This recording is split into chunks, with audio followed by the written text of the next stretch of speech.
28일 수요일, 아, 화요일이네요. 죄송합니다. 제가 지난주에 수요일 날 제가 대신 강의를 하는 바람에 여기 좀 수요일로 되어 있는데 화요일입니다. 수요일은 내일이고요. 저는 박수옥 강사입니다. 오늘은 일반상 그 설 명절에 대해서 좀 언급하고요. 회사 현황, 그다음에 이제 저희 회사 기술에 대한 거 그런 부분에 대해서 설명을 하고 강의를 마치도록 하겠습니다. 오늘 이제 구성을 앞두고 있기 때문에 제가 이제 가볍게 시작하기 전에 우리 동양의 이제 유교권 나라들이죠. 설에 대한 명절 문화가 어떤가 하고 이제 파악을 해봤습니다. 중국은 이제 춘절이라 그래서요. 음력 1월 1일부터 15일, 심지어는 20일 굉장히 중요하게 생각합니다. 중국 사람들. 그래서 이때는 민족의 대이동, 저희 나라도 예전에 같으면 굉장히 민족의 대이동을 했었고, 지금은 이제 KTX가 생기고 수송량이 늘고 도로가 발달하고 해서 그래도 좀 많이 나아졌습니다. 저희가 이제 젊었을 때만 해도 서울역 가면 막 며칠 전부터 밤을 새면서 표를 사고 이러면서 저희도 이제 민족 대이동을 했었는데 중국은 또 땅이 넓지 않습니까? 넓은데 거의 이 춘절 기간을 막 한 보름씩 이렇게 잡고 어, 그 북쪽에서 남쪽으로 이동하고 뭐 며칠씩 이동을 한답니다. 굉장히 문화적인 어떤 그런 생각 이런 부분이 굉장히 강한 것 같아요. 그래서 며칠씩 이동을 해서 또 집에 가고 또 이 춘절을 지켜서 이때 뭐 대청소도 하고 중국이나 이쪽 유교 문화권에 보면 동남아 보면 붉은색을 되게 좋아하죠. 지금도 보면 어, 중국 사람들이나 이 동남아 가보면 붉은색을 많이 씁니다. 붉은색. 근데 우리나라는 의외로 이제 무채색, 미색 이런 쪽을 많이 선호하고 좀 그 차분한 색이죠. 좀 근데 중국은 보면 좀 열정적인 그리고 이제 폭죽 터뜨리고 막 폭죽을 많이 터뜨리죠. 이제 그 영상 같은 거 보면 그리고 이제 만두가 대표적인 음식입니다. 만두 대표적인 음식이고 한국은 이제 설날이라 그래가지고 음력을 쉬지만 이제 실제 설날의 휴일은 3일입니다. 3일인데 언제부턴가 이제 그 중간에 이제 어떤 대체 공휴일 뭐 이런 개념으로 해서 날짜를 하나 더 넣어가지고 연휴를 만드는데 저희 보니까 요번에 보니까는 한 일주일 정도 되는 것 같습니다. 예전보다는 이제 교통 같은 것도 많이 편하고요. 도로가 발달하고 또 이제 KTX가 이제 수송량이 많이 늘기 때문에 그렇습니다. 그래서 이제 차례를 지내고 세배를 하고 떡국을 꼭 먹죠. 저희가 이제 문화가 많이 바뀌었다 그래도 떡국을 먹습니다. 그러면 이제 윷놀이를 하고 그랬는데 요즘은 이제 윷놀이는 많이 하지 않는 것 같아요. 그리고 고향을 방문하고 이제 전날 주로 이제 시댁 남편 집으로 갔다가 하루 자고 차례를 지내고 다시 이제 처가로 가고 또 본가로 가고 이런 식으로 되는 것 같습니다. 이제 어떻게 보면 이제 그 유교 문화권에서 이제 격식이죠, 격식. 격을 갖다 많이 차리는 겁니다. 제사라든지. 예전에 비해서는 많이 제사가 많이 없어졌고요. 일본은 유일하게 이제 양력을 셉니다. 신년이라고 얘기하고요. 정월이라고 얘기하죠. 그래서 이제 일본만 유일하게 이제 양력을 씁니다. 신사 방문하고요. 우리나라에서는 좀 문제를 많이 삼죠. 조상을 모셔놓은 신사 방문하고 어, 오세치 요리라고 이게 요리가 한 가지가 아니고 이제 설날 신년에 먹는 음식입니다. 우리나라 보면 전도 있고 뭐 나물도 있고 여러 가지 음식을 차리듯이 오세치 요리라고 이제 여러 가지 신년 음식이죠. 여러 가지 메뉴로 이루어진 음식을 차려서 먹는 거죠. 우리나라의 그 새 음식을 먹듯이 베트남도 음력을 셉니다. 한 일주일 정도. 베트남은 저희 회사하고 많이 관련이 있죠. 뭐, 잘 아실 것 같고, 붉은색을 또 장식을 좋아합니다. 그래서 조상 제사 지내고, 가족이 모이고, 여기는 이제 찹쌀떡, 뭐, 이게 또 대표적인 음식입니다. 몽골도 이제 음력 1일부터 한 3일 정도, 어차피 유교문화권이기 때문에, 친척들 방문하고, 예, 여기는 뭐 양고기가 이제 전통 음식이고요. 화교 공동체도 이제 춘절, 어차피 이제 중국 쪽이기 때문에, 그렇게 대표적으로 이제, 구정을 세는 나라를 제가 한번 알아봤습니다. 설 명절은 현대적으로 그 의의를 보면요, 가족과 조상 중심이에요.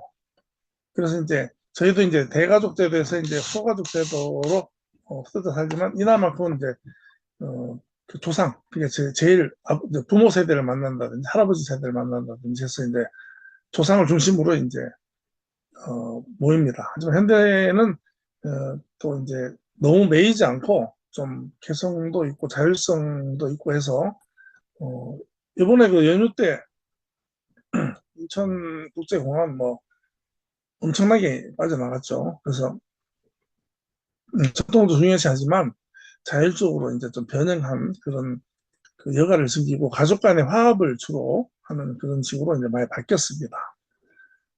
어, 예.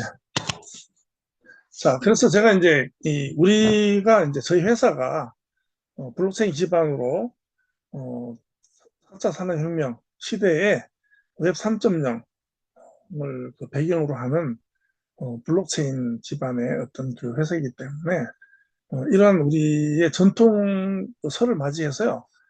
전통설이라는 것은 저희가 이제 어, 글로벌에서 상당히 앞서가는 나라죠. 저희가 경제 대국이고 상당히 그 앞서가는 문화를 가지고 있는 나라지만 이 구정이라는 날은 기존의 그 전통적인 격식을 지키는 그러한 날입니다. 그래서 이제 격식이라는 것은 기존에 어떻게 짜여진 틀, 특히 유교 사상에서는 격식이 되게 중요합니다. 그래서 이제 제사를 지낸다든지 어떠한 그 차례를 지낼 때 보면 그 지방을 쓰고 절을 하고 뭐 향을 피우고 술을 돌리고 또 이제 예를 드리죠. 예를 드리는데 이러한 지금은 이제 시대가 이런 격을 좀 어느 정도 깨는 시대가 된 겁니다. 그래서 그걸 이제 격을 깨는 것은 이제 파격이라고 하는데요. 파격이라 그러면 파격적이다 하는 말이 되게 이제 좀 말 그대로 파격이죠. 파격적이다 하는 말. 그런데 파격을 알아야지만이 어, 이제 시대에 적응할 수가 있습니다. 그래서 어, 격식에 굉장히 매여 있는 분들은 이 파격에 대해서 그 부정적입니다. 부정적인데 실제로 좀 진보적이고 좀 앞서가는 분들은 기존의 그 어떤 그 틀을 깨야 됩니다. 어떻게 보면 파격이라는 말은 철학이라는 말하고 대비되는 얘기입니다. 철학이라는 것은 새로운 생각에 도전하는 그런 사상이기 때문에 파격이라는 것은 좋은 의미에서는요, 기존에 짜여진 갇힌 어떤 그릇을 깨고 새로운 곳으로 나가는 것이 파격이죠. 그래서 어, 이 파격은 대부분의 사람들은 받아들이지 못합니다. 그래서 이제 용기 있는 사람들이 기존의 틀을 깨면 대중은 그것을 갖다가 이제 배격하다가 결국은 이제 일부가 수용을 하면서 그 수용하는 것이 계속 늘어나요. 늘어나서 그 파격이 처음엔 배척을 받지만 객관성이 없죠. 파격은 주관성이기 때문에 서서히 그 대중들을 갖다 설득해 나가면서 어느 정도 그 대중들의 과반수가 파격에 대해서 인정을 해서 받아들이게 되면 그게 새로운 격이 되는 겁니다. 그래서 새로운 격으로 받아들여지고 그 파격을 받아들이지 못하는 사람이 이제 오히려 시대에 떨어지는 사람이 되는 거죠. 그래서 시대가 변화하는 데 있어서 가장 중요한 역할을 하는 것이 파격입니다. 그래서 음, 특히나 우리 그 블록체인 기반의 어떤 기업들, 그다음에 저희 그 메타F 그룹 같은 경우는 파격적인 행보를 하는 그런 기업이라고 보시면 됩니다. 그래서 어, 내 안에 갇혀 있다든지 내 생각에 갇혀 있다든지 기존에 어떤 알고 있는 어떤 교육된 바 어, 문화적으로 갇혀 있는 거, 그다음에 종교적으로 갇혀 있는 거. 저는 이제 편하게 말씀드릴 때 우리나라는 유교와 기독교의 그 기준에 갇혀 있는 나라다 이렇게 표현해요. 이걸 이제 부정적으로 받아들이시면 안 되고요. 우리나라를 지배하는 사상의 대부분이 유교 사상과 기독교 사상입니다. 그래서 유교의 그 관습, 도덕, 그다음에 기독교의 교리 이런 쪽으로 많이 갇혀 있기 때문에 어쩌면 그것이 발전하는데 저해되는 부분도 있다. 그래서 파격을 갖다 부정적으로 볼 것이 아니고 어, 새로운 질서, 새로운 격을 만드는 과정이 이제 파격을 거치는 겁니다. 그래서 그러한 생각을 하시면서 웹 3.0 시대, 4차 산업혁명 시대를 맞이하면서 제가 받아들일 수 없는 새로운 기술, 새로운 사고, 새로운 패러다임은 파격을 거쳐야지 그걸 받아들일 수 있습니다. 그것을 받아들이고 이해했을 때 새로운 질서가 생기는 것이고 새로운 지식이 생기는 것이죠. 그래서 구정을 맞이해서 이제 구정에 저음한 어떤 그 고정관념 그리고 저희 어, 블록체인 기반의 어떤 기업의 어떤 기술적인 부분 이런 부분이 이제 좀 대비되는 부분이 있어서 제가 비교해서 말씀을 드린 겁니다. 그래서 이제 이것을 갖다 이제 블록체인하고 이 파괴의 시대, 웹 3.0 시대를 비교해서 철학적으로 저는 제가 말씀을 드렸지만 블록체인이라는 그 디지털 기술이 이 시대를 그 인문적인 차원에서 새로운 그 시대의 철학적인 그 패러다임을 새로 만드는 역할을 했기 때문에 그런 부분을 갖다가 비교해서 이제 말씀을 드리겠습니다. 그래서 여기 보면 제가 소제목으로 형식에서 자율로 그 다음에 탈중화가 만든 철학적인 전환이다 이렇게 제목을 붙인 거예요. 그러니까 예전에 그 스티브 잡스가요 그 아이폰 2를 그 발표할 때 프레젠테이션 했던 그 장면이 기억이 납니다. 그때 그 스티브 잡스는요, 우리 아이폰은 인문학과 테크놀로지, 기술의 결합이다 이렇게 얘기했어요. 근데 굉장히 파격적이었어요. 어떻게 이제 그 휴대폰을 만드는 컴퓨터를 만드는 회사에서 제품을 프레젠테이션하는 과정에서 인문학을 갖다 붙였냐 하는 건데요. 이러한 그 기술의 발달이 결국 인간의 행복으로 이어져야 된다는 철학이 들어간 거고요. 비록 그 스티브 잡스는 죽었지만은 그 정신이 남아있어 지금 아이폰이 굉장히 그 독자적으로 행보하는 과정에서도 저렇게 정말 아이폰은 갖고 싶은 그 휴대폰 젊은 사람들은 아이폰을 당연히 가져야 되는 걸로 그렇게 됐잖아요. 그런 부분에서 인문학적인 접근이 테크놀로지가 성공할 수 있는 그런 배경이 됐다고 보고요. 그러한 것이 기점을 시작을 해서 그 뒤로 이제 기업들은 이제 인문학에 대해서 연구를 많이 했습니다. 그래서 기술이 인간에게 주는 행복을 갖다가 찾은 거죠. 그러던 중에 이제 블록체인이 생기면서 그 블록체인 역으로 인간의 인간다움을 갖다가 추구할 수 있는 사회적인 기술적인 바탕을 만들어 주는 것입니다. 굉장히 그 저는 경이로운 정도입니다. 블록체인의 등장이 그런 부분에서 한번 비교를 해봤습니다. 앞서 말씀드렸지만은 파격의 개념과 현대적 의미는요. 파격이라는 것은 기존의 격식과 틀을 깨고 새로운 형식과 사고로 나가는 것을 말합니다. 깨를 파잖아요. 그래서 이제 어쨌든 깨야 됩니다. 뿅아리가 이 세상에 나오기 위해서는요. 그 계란 껍질을 깨고 나와야 됩니다. 깨고 나와야지 그 계란 안에 조그마한 세상에서 큰 세상으로 나오는 거죠. 그리고 이제 그렇지만 이제 유교적 관점에서 봤을 때는 형식과 조화를 중시한다. 유교는 이제 형식과 조화를 중시합니다. 공자에. 그런데 이것을 갖다 이제 장점으로 좋은 점을 받아들여야 됩니다. 세상이 발달하지 않고 완벽하지 않을 때는 또 성숙하지 않을 때는 어린아이가 성숙하지 않을 때는 부모의 그 법칙을 따라서 교육을 받듯이 형식과 조화를 중요시하는 유교적 관점으로 봤을 때는 인류의 어떤 그 지적인 성장이 되지 않은 시대에서는 좋은 역할을 했을 수가 있습니다.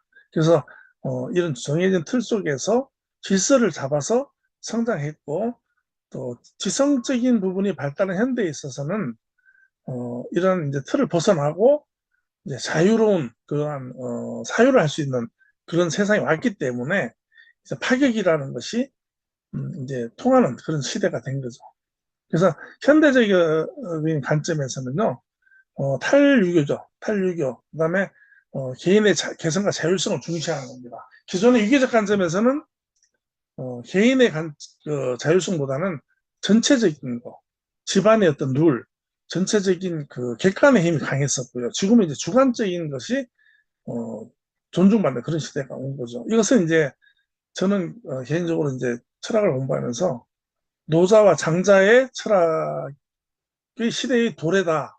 그래서 유교적인 시대가 지나고 웹 3.0 시대는 블록체인 기반의 시대는 자연스러운 자율성과 무의 사상이죠. 노자 장자는 흘러가는 대로 자연스러운 어떤 그런 현상을 받아들이는 무의 사상입니다. 그래서 어, 그러한 그 시대적인 변화가 있다. 그것이 이제 저희 회사의 어떤 블록체인 기반의 어떤 기업들 그런 또 기술들 이런 것들이 시대적인 거하고 시대적인 그 인문학적인 부분하고 맞다는 것이 너무나 일치를 하는 거예요. 그래서 이제 저희가 이제 관심을 가지는 이 블록체인 기반의 또 메타버스 기반의 이러한 그 기업들, 아이템들 이런 부분이 시대적으로 너무나 잘 맞아 들어간다는 것을 말씀드리고 싶습니다.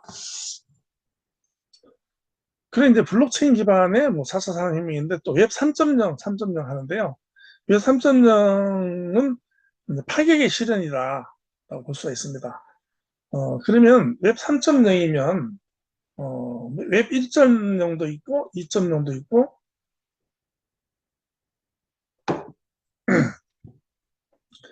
그런 기준이 있을 것이 아니냐 하는 것인데 딱히 정해진 몇 년도부터 몇 년까지가 웹 1이고 웹 2고 이런 게 없습니다. 없고 이제 구분해 보면은요.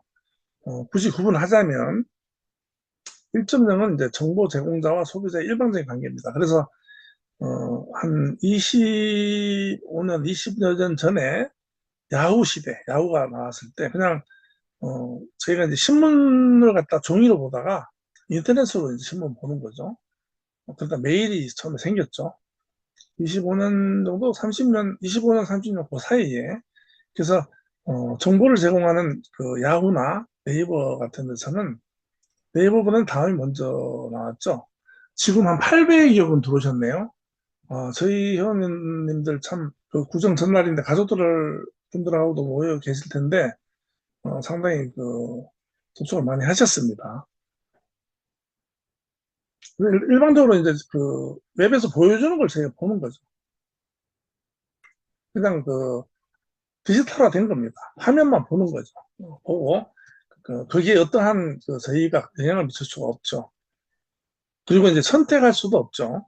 그런데 이제 웹 2.0 시대에 발달하고 이제 그게 좀 시간이 지나서 이제 IP 그러니까 이제 TV 웹 1.0 시대에서는 텔레비 채널을 틀고 보는 거죠. 그런데 웹 2.0 시대가 되면서 이제 IPTV가 나오고 그게 이제 구글의 이제 그 유튜브가 나오고 해서 저희가 보기도 하지만 그 선택할 수 있는 거죠. 그리고 저희의 어떤 데이터를 집어넣을 수 있는 겁니다. 그래서 유튜브 같은 경우는 저희 데이터도 올리고 또 TV도 시공을 갖다 초월해서 뭐 시간이 지난 것도 땡겨 볼 수 있고 또 잘라놓고 볼 수도 있고 보다가 중단할 수도 있고 이게 이제 웹이 있는 시대고 그다음에 하지만 이런 그 여기서 발생하는 모든 데이터 저희가 이제 접속하고 보고 하는 것이 전부 다 데이터입니다.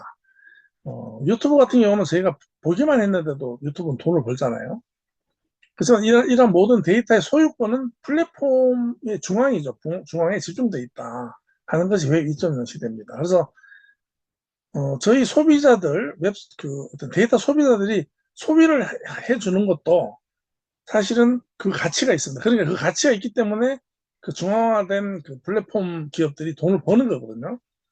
그런데 이제 웹 3.0 시대가 온 것은 결국 이제 블록체인의 등장인데 블록체인으로 인해서 탈중앙화되면서 데이터 소유권이 전부 다 개인한테 중앙이 사라지기 때문에 오롯이 전부 다 소유권이 그 개인한테 사용자의 기속이 되는 그런 시대가 지금 이제 도래가 된 겁니다. 그래서 이제 이 블록체인이라는 것은 은행을 가장 먼저 이제 해체되는 부분이 중앙이 해체되는 부분인데 은행입니다. 그 디파이 기술이죠. 디센트럴 파이낸셜이라 그래서 은행이 이제 해체가 됩니다. 그래서 이제 핀테크, 파이낸셜 테크놀로지가 발달하면서 은행이 필요 없어지고 결국 개인과 개인이 이제 돈을 주고받으면서 어, 블록체인 기반의 스마트 컨트랙을 통해서 은행이 하는 기능을 하는 겁니다. 그래서 그 부가적인 그 중간에서 그 부당한 마진을 취하는 그 중앙이 없어졌기 때문에 중앙 권위를 그렇게 되다 보면 이제 부가 발생하고 또 규모가 생기고 규모가 생기면 힘이 생기고 힘이 생기면 일방적인 그 가불이 생기면서 폭력이 발생하고 이러기 때문에 블록체인은 결국 이제 중앙 권위를 해체하고 신뢰를 자동화하는 기술적인 기반을 이루었다라고 볼 수 있고요. 저희 그 게임 플랫폼이라든지 이러한 그 거래소 이런 것들은 그러한 시대적인 요구로 생겨나는 새로운 수익 모델로 그 P2E가 또 생겨나게 되는 겁니다. 그래서 이제 블록체인의 철학은 한마디로 얘기하면 탈중앙화와 신뢰라고 볼 수 있는데요. 기존의 격식, 중앙화된 견해를 갖다가 나타내자면 은행, 정부, 기업, 그때 중앙기관이 신뢰와 관리의 역할을 했습니다. 그런데 탈중앙이 되면서 P2P, P2P, 개인과 개인의 네트워크로 모든 참여자가 동등한 권리와 자율성을 가지게 됐습니다. 그래서 블록체인이 기술인데 어떻게 블록체인에 철학을 붙이느냐 하는 건데 블록체인이 어떤 철학적인 부분이 이제 발생한 것이 블록체인으로 인해서 이제 개인의 자유가 강조가 되고 또 신뢰가 생기고 또 개성과 자율성이 실현됐기 때문에 이제 그런 블록체인이 가지고 있는 철학을 갖다가 이제 언급할 수가 있는 겁니다. 그래서 현대사회는 이제 결국 형식보다는 개성과 자율성을 중시하고요. 웹 3.0과 블록체인, 블록체인이 먼저죠. 블록체인이 인한 웹 3.0 시대에는 기술적으로 실현을 했다. 그래서 이제 NFT 같은 경우는요, 몇 년 전에 이제 처음에 이제 한번 핫했죠. 핫하다가 조금 주춤했어요. 그러다 다시 이제 요즘 이제 NFT가 이제 또 이제 생기는데요. 어떠한 블록체인, 어떤 게임에 들어가면 NFT를 저희가 직접 만듭니다. 저도 만들 수가 있고요. 만들어서 그 작품 독립적으로 관리하고 영원히 제 겁니다. NFT가 발생하면. 이것은 소유를 갖다가 이제 관리하고 거래한다. 하나밖에 없는 거죠. 그리고 이제 이런 NFT 말고도 뭐 RWA라든지 여러 가지 개념들이 있는데 체계적으로 우리 회원님들 그것을 관심을 가지고 줌 미팅을 통해서도 이제 들으시지만 개인적으로도 관심을 가지고 공부를 하시면 부를 이루는 데 굉장히 도움이 됩니다. 그 다음에 이제 디파이, 중앙금융기관 없이 개인 간 금융활동이 가능하다. 이것은 이제 블록체인 기반의 스마트 컨트랙 있기 때문에 가능한 겁니다. 그것을 하기 위한 여러 가지 이제 주변 기술들이 많이 있는데 이런 기술들이 이제 계속 이제 보완되고 결합이 되면서 이제 구현이 되고 있습니다. 그래서 이제 이 철학적 함의는요 인위적인 틀을 부정하고 자연스러운 흐름을 강조한다. 그래서 이제 무의 철학, 이제 노자와 장자의 철학 중에 이러한 무의 그냥 자연스러움을 갖다가 나타낸 철학은 중앙 간섭이 없는 자율적인 구조 이것을 이제 무의 철학하고 이제 비교해 볼 수가 있다고 생각할 수가 있습니다. 그래서 제가 이제 자꾸 이제 노자와 장자를 저희 지금 하이테크죠. 저희 어떤 기술적인 그런 부분이 근데 자꾸 결합을 시키는 이유가 이런 기술이 이러한 그 노자 장자의 무의의 철학을 실현 가능하게 한다고 해서 제가 좀 말씀드린 거고요. 블록체인과 웹3.0이 결국 기존의 질서를 부정하거나 파괴하는 것이 아닙니다. 아니고, 신뢰 기반, 탈중앙이 됨으로써, 공평한 그 신뢰, 중앙이 권력이 집중되면 부정이 발생할 수 있고, 그런 걸 많이 봐왔지 않습니까? 탈중앙 됨으로 해서 신뢰 기반의 새로운 구조를 창조했고요. 또 이거 기존의 것을 파격적으로 어, 없애면서 새로운 질서와 조화를 창조하는 과정에 있다고 제가 말씀을 드립니다.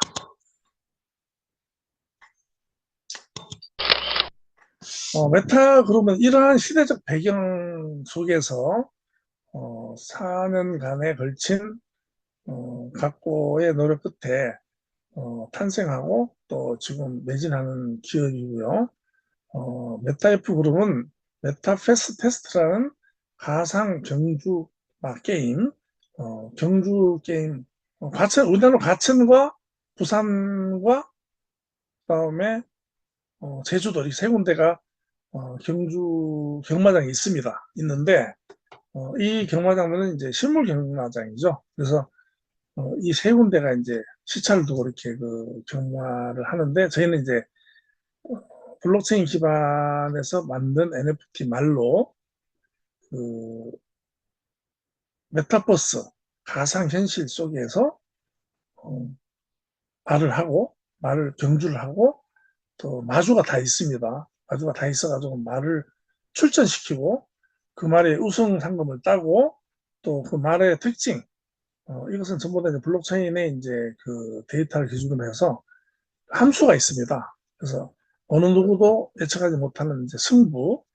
이런 식으로 해서 어, 또 일반 유저는 배팅을 해서 또 이제 그 게임과 어떤 수익을 발생할 수 있는 그런 구조가 되는데 저희 나라에서는 그 사행성을 하지 않기 때문에 저희 나라에서는 이 배팅을 하지 못합니다. 다만 회사의 직원이라든지 마주가 돼서 경기에 출전시킨다든지 이런 부분은 이제 가능하니까 그렇게 구조가 되어 있고요. 어, 이러한 말에 대한 배팅을 한다든지 또 어, 회사 관련된 토큰 두 가지가 있습니다. S 토큰, F 토큰이 있는데 이것을 갖다가 이제 거래를 하기 위해서는 거래소가 필요합니다. 그래서 자체 거래소가 있어요. 메타버스 익스체인지인데요. 이 거래소는 저희 코인은 상당히 되어 있지만 비트코인이라든지 이더리움이라든지 뭐 솔라나 리플 이런 것들이 이제 상장이 되어 있고요.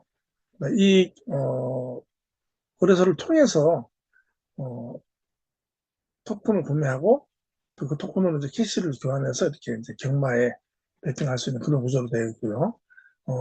경마장과 이제 익스체인지는 이제 서로 이렇게 서로 이렇게 이게 이제 연관성이 있습니다. 있고, 저희 거래소에는 선물 옵션이 장착이 되어 있습니다.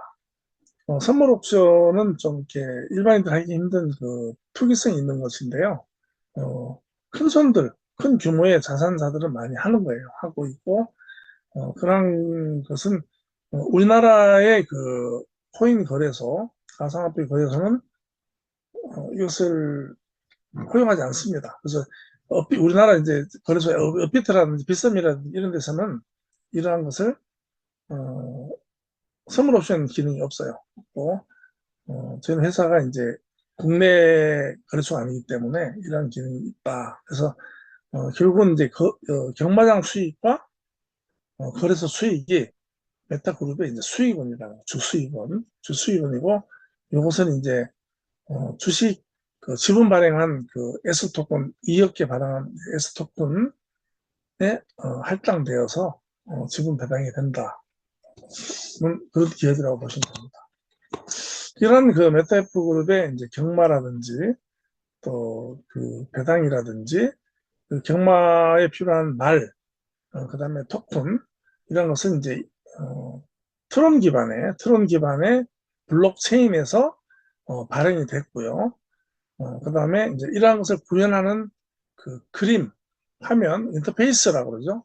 인터페이스는 메타버스, AR, VR, 그다음에 홀로그램 기반으로 이루어져 있습니다. 그래서 이제 거래소 이미지인데요. 자체 유저를 보유하고 있고, 외부 유저가 또 이제 앞으로 유입이 되고, 그래서 경마 유저, 또 코인 전환하기 위해서, 그 다음에 선물 옵션 기능이 있어서 차기의 캐시카우로 충분히 볼 수가 있고, 기대해 볼 만하다고 볼 수 있습니다. 거래소 차이입니다. 이런 식으로 형성되어 있고, 각자 가지고 있는 계정으로 해서 들어가면 이제 거래소가 들어갈 수 있습니다. 메타버스는 이제 탈물질의 대명사입니다. 탈물질은 기존의 물질 세계, 우리가 지금 눈으로 보고 만지는 물질 세계는 다 물질인데, 탈물질은 그 물질이 소요가 되지 않는 그러한 것이라는 거죠. 탈물질. 그러니까 물질의 소요가 적거나 없는 겁니다. 실제로 그 경마장 가면은 뭐 경마 트랙도 있어야 되고요. 사람이 앉는 스탠드도 있어야 되고, 뭐 안내하는 방송이라든지 어떤 트랙, 그다음에 말도 실물로 떼야 되고, 그게 기수도 타야 되고, 이런 여러 가지 물질로 이루어져 있습니다. 그렇지만은 메타버스 기반은 전부 다 말 그대로 가상의 세계이기 때문에 물질적인 부분이 하나도 없습니다. 그냥 프로그램상으로 인터넷상의 어떤 그 전자적인 신호로 이루어져 있기 때문에 물질이 전혀 들지 않는다. 과거에 저희가 이러한 개념이 전혀 없을 때는요, 종이를 너무 많이 쓰기 때문에 나무가 다 지구상의 나무가 다 없어진다. 또 지구상에 한정된 자원이 소모가 된다. 이렇게 이제 해서 어릴 때 그런 자원에 대한 환경에 대한 걸 교육을 많이 받았는데요. 최근에 와서 이제 기술이 발달하면서 오히려 자원이 소모가 극도로 줄어들면서 오히려 이제 지구가 환경적으로 더 개선이 되는 그런 현상이 있습니다. 그래서 그것이 이제 탈물질이라고 얘기하는데요. 그 탈물질의 대명사가 메타버스다. 어, 가상으로 다 되는 거죠. 그래서 이제 저희 경마장 들어가면은 보이는 것이 이제 VR입니다. VR. 그래서 VR도 이제 더 발달되면 이제 더 이제 고글을 쓰면 더 입체적으로 보이고 실제로 내가 거기 들어가서 이제 같이 참여도 할 수 있는데 중요한 것은 이제 AR입니다. AR. AR은 현실 세계와 가상 세계의 결합이죠. 그러면 현실 세계에서는 보이지 않지만 어떠한 그 매체, 구글이라든지 스마트폰이라든지 컴퓨터 통해서 보면 그 현실 세계에 이제 유령처럼 나타나는 겁니다. 어, 10여 년 전인가요? 아니죠. 한 5년 전, 닌텐도사의 몬스터 게임이 한 번 있었습니다. 뭐, 닌텐도의 몬스터는요, 아주 유명한 게임이었어요. 근데 이제 그것이 이제, 성공, 그, 게임박스로 되다가, 사장된 이유가, 그것이 이제 모바일화 되지 못했기 때문에, 그 게임이 사장됐는데, 이제 닌텐도사에서 그것을 이제 모바일화한 거예요. 그래서 저도 많이 했어요. 휴대폰 들고 다니면 휴대폰 화면으로 비춰보면 방구석에 이제 몬스터가 있는 거죠. 그래서 그걸 잡고 하는 그런 게임이 한때 반짝 유행을 한 적이 있습니다. 그래서 이제 그런 부분이 이제 되게 중요한데 실제로 AR이 실생활에 적용이 되면은요, 뭐 길거리의 신호등이라든지 차선이라든지 이런 그 시설물 같은 게 전부 다 AR로 구성이 되면서 실제로는 이제 물질적이지 않은 그러한 적용이 됩니다. 그러니까 그것이 이제 탈물질이라는 거죠. 그래서 그 이해를 파급 효과가 굉장히 큽니다. 그래서 이제 굉장히 AR이 적용되면서 그 심플해진다는 거죠. 도심이 심플해지고 깨끗해지고 그다음에 저희가 요즘 나오는 신형차들은 전부 다 그 화면이에요. 화면. 그것도 일종의 VR이라고 볼 수가 있겠죠. 예.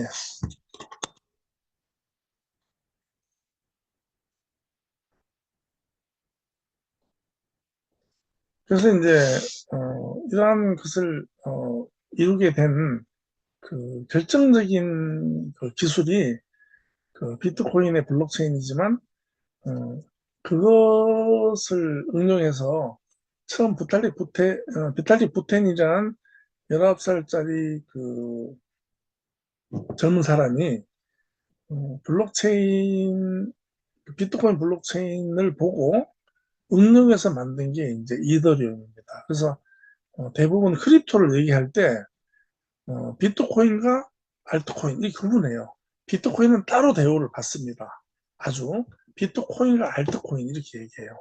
그래서 이제 어, 이더리움을 기점으로 나온 것들이 전부 다 이제 알트코인이에요. 그래서 이더리움 블록체인의 이더, 그 다음에 뭐 솔라나 블록체인의 솔라나, 그 다음에 리플렛 블록체인의 XRP 이런 식으로 각 블록체인에는 그 코인이 하나씩 나옵니다. 그래서 그 코인들은 그 해당 블록체인의 사용료로 지불될 뿐만 아니고 해당 블록체인을 사용할 수 있는 프로그램에 접근할 수 있는 그런 권한을 나타내기 때문에 그런 코인들은 앞으로 이 시대를 갖다가 바꾸는 굉장히 중요한 역할을 합니다. 그리고 이제 그, 이 부분은 제가 이제 참고로 잠깐 말씀을 드리겠는데요. 또 얘기가 좀 길어지고 좀 이제 시간이 많이 가고 있습니다. 저는 이제 어, 강의를 하다 50분 되면 마치겠습니다. 마치고 또 이제 명절 전이고 하니까 이제 가족분들하고 좋은 시간 보내시기 위해서 제가 말씀드리겠습니다. 얘기하면 시간 다 될 것 같은데요. 이더리움이 그 해킹을 당한 적이 있습니다. 초기에.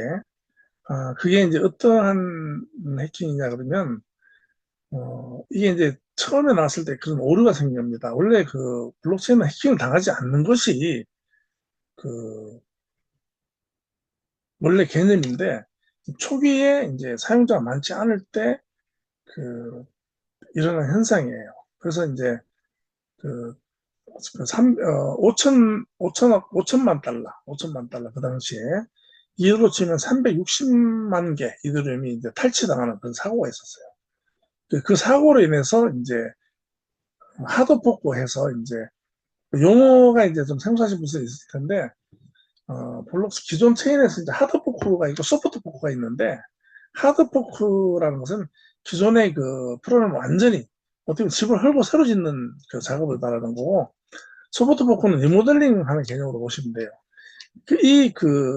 이 해킹을 방지하기 위해서는 소프트포크는 되질 않는 거예요. 그래서 하드포크 해야 되겠다 해서 기존에 있는 그 이더리움 시스템을 그 포기하고 새로 나와서 새로 만든 게 이제 이더리움이고 기존에 있는 그 이더리움 블록체인도 사용자가 기존에 잔류하기 때문에 이더리움 클래식이라는 이름으로 잠존시켰어요.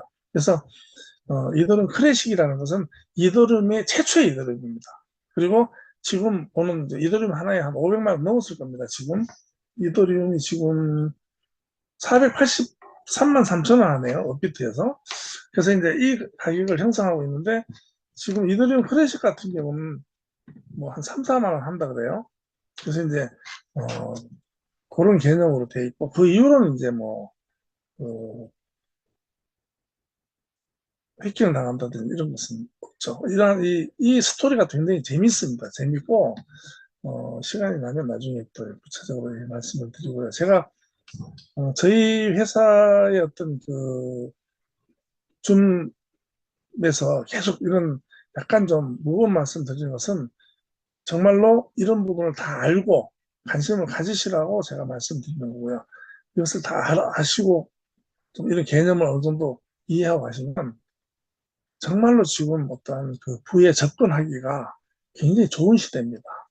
그래서 앞으로 시대는 무조건 블록체인과 코인에 기반한 경제 체제가 구축이 되는 그런 시대가 옵니다.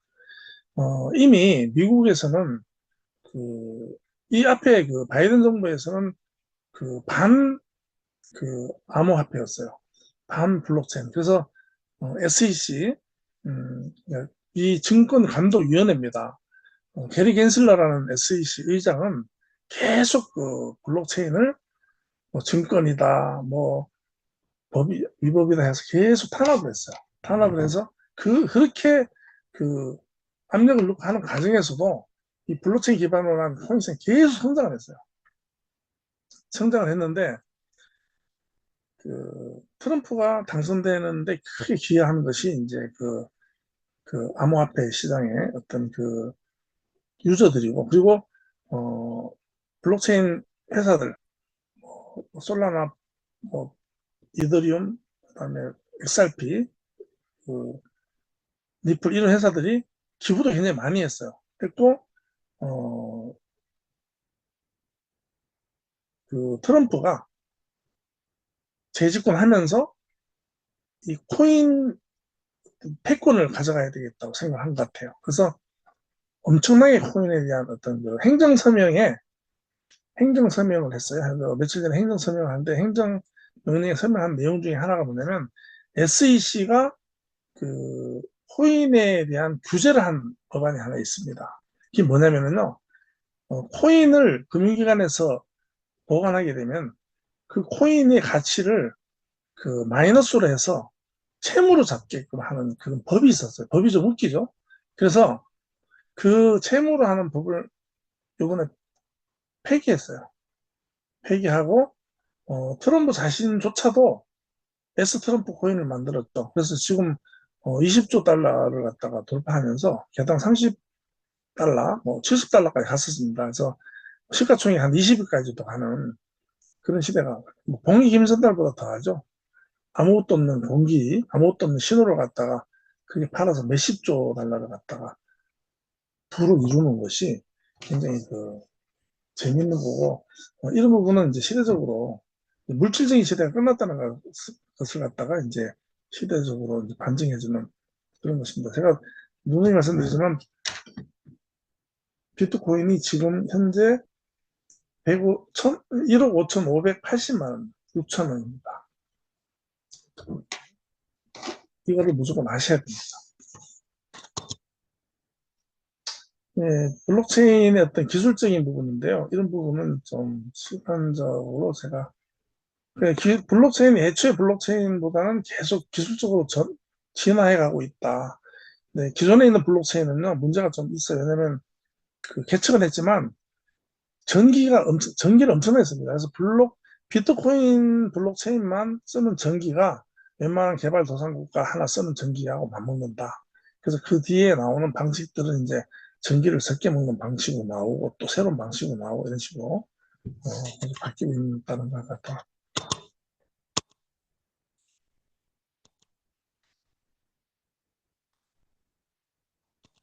그렇기 때문에 제가 이제 넘어갔고요.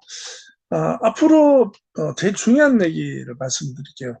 가치의 발생이 기존에서는요, 유에서 다수, 그러니까 하나에서 10개를 만들고, 씨앗을 뿌리면 보통 그 벽실을 하나 뿌리면 120알, 뭐 이렇게 그 제가 데이터가 많더라고요. 그러니까 이제 지역마다 다르고 한데, 뭐 봄에 파종을 해서 벽실 하나 뿌리면 1년 내내, 여름 내내 씨 뿌리고 가꾸고 농약 치고 가꾸고 해서 이제 태풍을 피하고 해서 수확을 하면 뭐 120알이 나온다. 뭐 이런 식으로. 그러니까 이제 기존에는 그 유에서 그 개수를 늘리는 쪽으로 갔다면 미래는 무에서 창조하는 쪽으로 간다는 겁니다. 그래서 돈을 갖다가 복사하는 개념이에요. 그러니까 지금 핀테크, 하이테크 이런 쪽의 기업들은 플랫폼 하나 가지고 지금 그 블록체인 시대 이전에 그 우리 현재까지 살아온 시대, 웹 2.0 시대에 플랫폼 기업들 보면요. 아무것도 없습니다. 그냥 페이스북 같은 경우는 지금 그냥 그 SNS 플랫폼 하나 딸랑 만들어가지고 글로벌 탑 10, 시가총액 탑 10위 안에 항상 그 자리를 갖다 막하고 있습니다. 무에서 창조를 하는 거예요. 무에서 가치를 창조하는 것이다. 그래서 이런 개념을 잘 아시고 시간을 맞이해야 된다. 이것을 설명하기 위해서 저는 양자 물리학에서 이제 공간의 본질과 물질의 형성에 대해서 말씀을 드렸는데요. 물질은 본질적으로 우리가 생각하는 물질은요, 이런 보여지고 만져지고 하지만 실제로 그 원자 현미경으로 다 들여다보면 원자라는 그 가장 기본적인 그 재료가 원자예요. 물질, 우리 몸을 이루는다든지 책상을 이루는다든지 하는 것들이 이러한 것이 어, 뭐 원자 현미경으로 들여다보면 아무것도 없다는 거예요.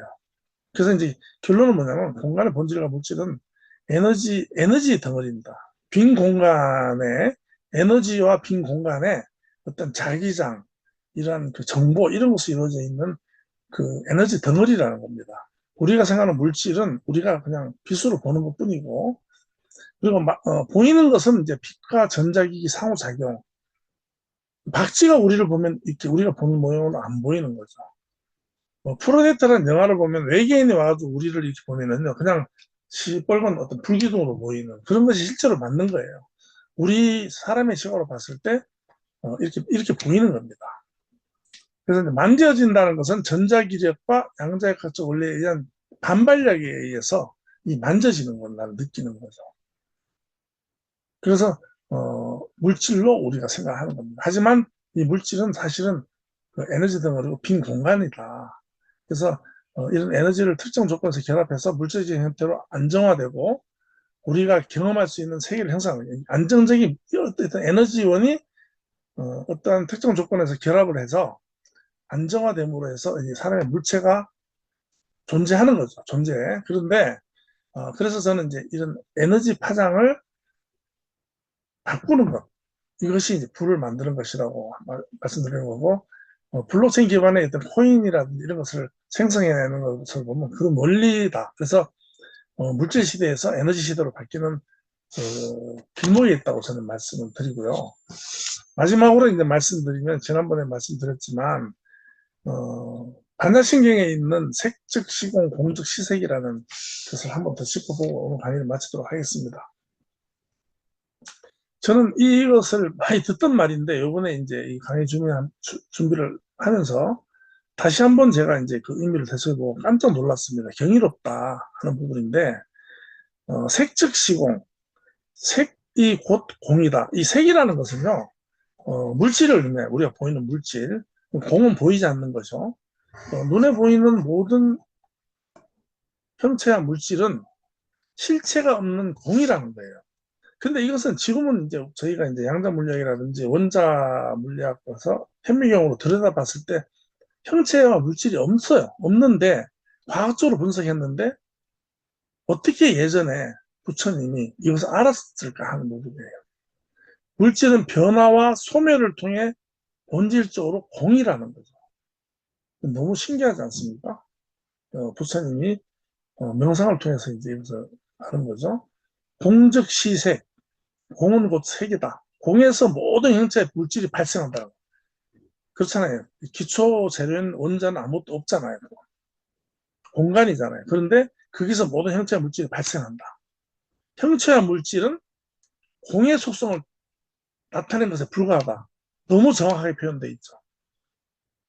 자, 이것의 그 상호 관계는 뭐냐면 색과 공은 물질과 보이지 않는 그 무형에는 우리가 말하는 심신, 그 신은 물체고 심은 마음이잖아요.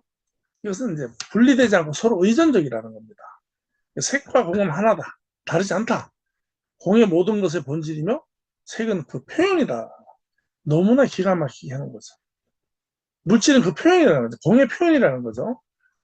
그래서 이제 그 비율을 이제 물방울과 바다로 표현하는데 물방울은 물방울이지만 바다의 일부죠. 그리고 바다와 분리되지 않는다는 거죠. 그래서 색과 공은 물방울과 바다다. 다르지만 같고 물질이고 공이지만 같고 서로 상종한다. 그래서 이제 이것의 철학적인 의미는 물질과 실체의 본질에 대한 깨달음이 있어야 되는 거죠. 실체는 고정되어 있지 않고 항상 변화하고 비어 있다. 는 것을 이해하는 것으로 근본적인 깨달음을 이어진다는 것이죠. 그래서 진짜 그 블록체인 기반의 웹 3.0 시대에 어떤 그 시대적인 변화, 그 다음에 가치 이런 것이 기존의 물질의 시대에서 공의 시대, 세계 시대에서 공의 시대로 넘어오는 관점에서 이런 것을 잘 알고 우리 삶에 적용하고 또 가치관을 재정립하면 훨씬 그 부에 접근하기가 쉬운 그러한 시대입니다. 그래서 제가 이것을 갖다가 같이 붙여봤고요. 오늘은 여기까지 하고 나머지는 또 이제 새로운 주제를 또 여기다 섞어서 다음 주에 이제 강의 시간에 하도록 하고요. 오늘 지금 850여 분 들어오셨다 나가셨고요. 하여튼 좋은 생활 시간 되시고 좋은 음식 드시면서 진짜 편안한 마음으로 한 해 시작하시고 올 한 해는 정말로 좋은 해가 될 수 있기를 전 진심으로 바라겠습니다. 오늘 강의는 이만 마치도록 하겠습니다. 감사합니다.